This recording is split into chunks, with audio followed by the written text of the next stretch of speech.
Bonjour à tous et bienvenue pour ce nouvel opus de Et pour quelques couronnes de plus. Au menu aujourd'hui, une partie entre mes mercenaires menés par Shae et les Everblight de Wrestling menés par Lilith. Comme les joueurs Blight ont pu le noter, la liste Lilith 1 n'est pas forcément la plus optimisée, mais un petit peu comme moi, Wrestling c'est un amoureux du modélisme, et donc il tenait à jouer seulement des figurines peintes pour cette vidéo. Gloire lui soit rendue. De mon côté, je vais toujours avoir 3 proxys, Shae va être représenté par Ashlyn, et le Crusader et l'Ironclad représentent des freebooters.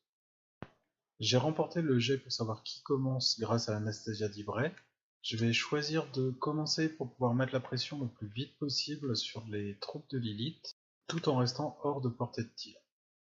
Les Jacks vont courir à ce fond, tout comme Rongai et Snapjo. Je vais mettre Storm Rager sur Alexia 2 et elle va aller vers le côté droit, histoire d'attirer les Raptors et Anissa vers mes emboucheurs. Sinon, les Kayazi vont courir aussi avec Fantasme sur eux, ce qui donne -5 en portée de tir à ceux voulant les viser. Wrestling va commencer son tour en regardant un petit peu ce qui peut être à portée de tir dans mon armée. Il y a un freebooter qui peut être atteint par un Nephilim sous Far Strike, et surtout, il y a Anissa qui peut tirer sur Alexia 2. Malheureusement pour Wrestling, Anissa va rater ses 2 tirs, bien qu'Alexia 2 soit sa proie. En avançant Alexia 2, je pensais être légèrement à plus de 14 pouces d'Anissa.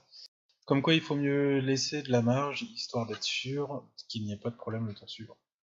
Pour rester un petit peu dans le thème de son tour, le Ball Thrower, malgré la boost pour toucher, va rater le freebooter.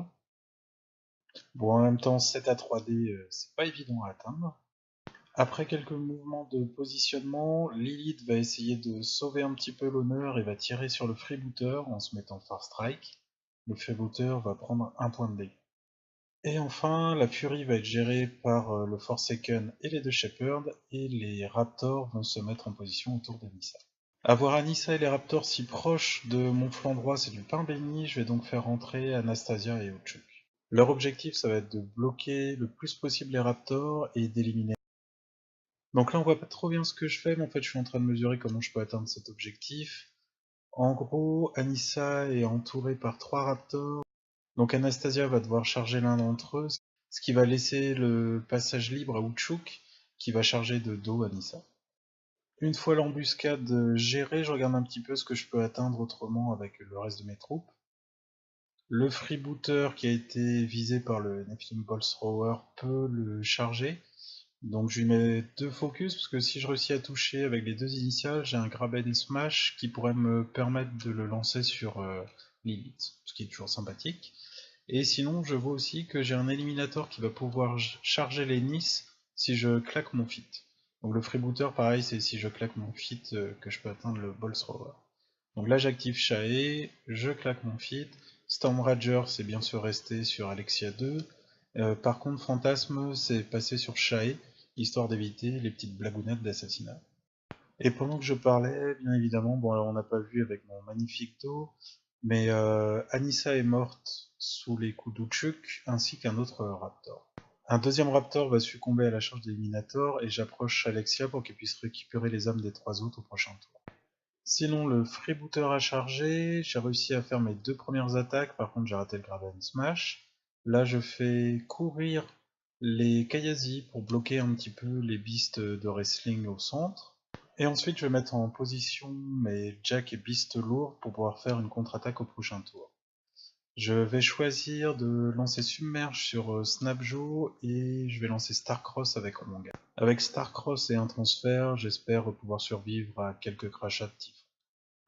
Au début de son tour, Wrestling réfléchit un petit peu à comment il va pouvoir se débarrasser de tout ce qu'il englut. Il va commencer par activer les Raptors. Donc ils vont taper les Eliminators, mais ça va rien faire. Par contre, Chuck n'aura pas cette chance et il va succomber. Vient ensuite le Caipino du centre. Donc on va d'abord avoir le Forsaken qui va avancer. Il va utiliser sa capacité spéciale et j'ai 2 Kayazi qui vont mourir.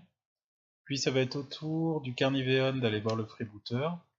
Le freebooter ne va pas résister très longtemps aux attaques de la Warbeast Lourde, surtout que le Nephilim lui avait fait quelques dégâts.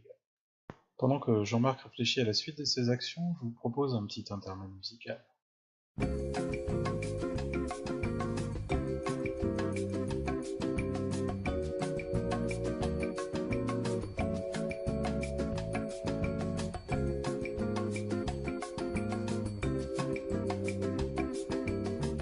Wrestling a donc utilisé Lilith pour libérer le chemin de Typhon, Typhon qui va charger mon freebooter et balancer de multiples sprays à la fois sur le freebooter, sur mon guy et sur Snapjo.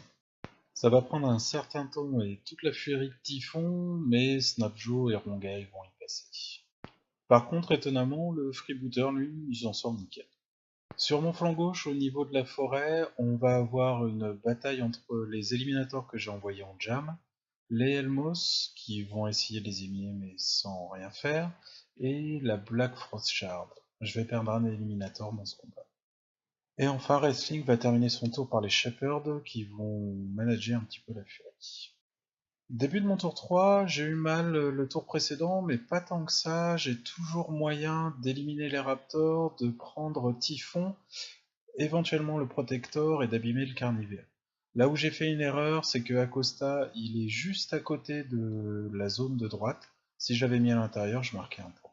Pendant que je parlais, Anastasia et les Éliminators ont essayé d'éliminer les Raptors, mais malheureusement j'en ai tué qu'un. Donc Alexia n'aura qu'une âme, et j'aurai pas autant de Thrall Warrior que je laisse compter. C'est au tour des Kayasi de s'activer, je vais claquer le Minifit, et je vais charger avec 3 d'entre eux Typhon de dos, et un autre réussira à atteindre le Carnivore, avec un petit pote qui a couru en soutien. Grâce à Gang et Backstab, je vais faire de bons dégâts. Après les Kayasi qui ont aussi tué une Shepherd, Typhon va recevoir toute l'attention de mon freebooter et de mon nomade, ça va le finir. Puis je vais placer Shae qui a toujours fantasme sur lui dans la zone, il va donner Storm Rager à Savio. Savio qui va s'empresser d'aller charger le Nephilim Boss Rower, et qui va le finir, ce qui va me permettre d'éliminer Farstrike de l'équation. Shae est quand même beaucoup plus serein maintenant face au Castor Kill. Sur le flanc gauche, ça va toujours être une bataille d'oreiller entre l'éliminator restant et les Helmos. Et sur le flanc droit, là vous ne l'avez pas vu, mais Alexia fait popper un troll qui a été chargé de dos la dernière Shepherd, histoire d'empêcher le Blight de pouvoir forcer ses beasts, enfin le Carnivéran, puisqu'il reste plus que lui, hors de la zone de contrôle de l'île. Pour Wrestling, les options se sont vraiment limitées. Il n'a plus qu'une beast, le Carnivean. Ce qu'il reste des Raptors a été engagé par les Eliminators. Sur le flanc gauche, la Black Frost et le Helmos ne vont pas jouer un grand rôle.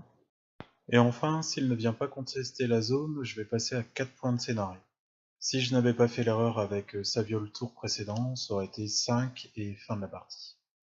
Jean-Marc ne va pas trouver de solution au casse-tête qui est devant lui, il va faire un petit peu d'attrition, il va tenter un baroud d'honneur en faisant un souffle de Carnivéan sur Shae, mais ça ne le tuera pas, et je gagnerai la partie au scénario.